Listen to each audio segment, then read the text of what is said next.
কিছুটা আশাহত হয়েছি এবং আমাদের কাছে মনে হয়েছে যে পূর্ণভাবে এটি আকাঙ্ক্ষার প্রতিফলন ঘটায়নি।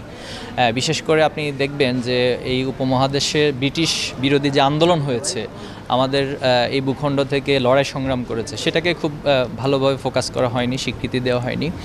এরপর 9 দফা, যেটা বলা চলে যে এই আন্দোলনের সবচেয়ে বড় টার্নিং একটা গুরুত্বপূর্ণ ভূমিকা পালন করেছিল, এবং 9 দফা থেকেই কিন্তু পরবর্তীতে 1 দফা এবং হাসিনার পতন হয়েছে। কিন্তু আপনি দেখবেন যে এই ঘোষণাপত্রে 9 দফার কথা উল্লেখ হয় নাই।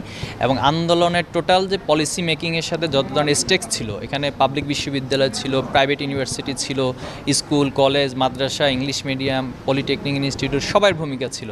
আপনাদের সাংবাদিকদের একটা ভালো ভূমিকা ছিল।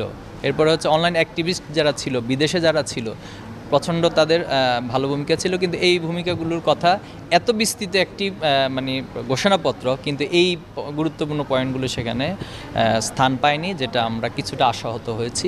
এবং আমরা ইতিমধ্যে দাবিও জানিয়েছি যে যাতে করে সরকার এটা নিয়ে পুনর্বিবেচনা করেন এবং প্রত্যেকটা ইস্যুকে যেন সেখানে স্থান দেয়। এই ফ্যাসিস্ট হাসিনার আমলে আদালতে যে অবিচার হয়েছে, আমরা মূলত সেখানে তুলে ধরেছি। এবং এখানে শুধুমাত্র বিচারিক হত্যাকাণ্ড না, হাসিনার গত 15 বছরের যত ধরনের অপকর্ম ছিল, দুঃশাসনের যতগুলো বিষয়গুলো ছিল, সেটাকে আমরা প্রতীক হিসেবে সেখানে উপস্থাপন করেছি।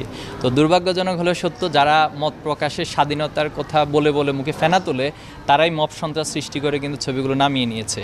এবং আমরা সেখানে সর্বোচ্চ ধৈর্যের পরিচয় দিয়েছি, যাতে করে কোনো বিশৃঙ্খলা পরিবেশ তৈরি না হয়। যেহেতু আলহামদুলিল্লাহ 5ই আগস্টের পরে সহাবস্থান এবং ক্যাম্পাসগুলিতে সবার তার নিজের আদর্শ চর্চার একটা যথেষ্ট সুযোগ তৈরি হয়েছে। এই জন্য আমরা সর্বোচ্চ ধৈর্যের পরিচয় দিয়ে সেটাকে মেনে নিয়েছি। এবং পরবর্তী আপনি দেখেছেন যে সেখানে আমরা মূলত বিচারিক হত্যাকাণ্ডের যে একাডেমিক ডকুমেন্টসগুলো রয়েছে, সেটা প্রতিস্থাপন করেছি।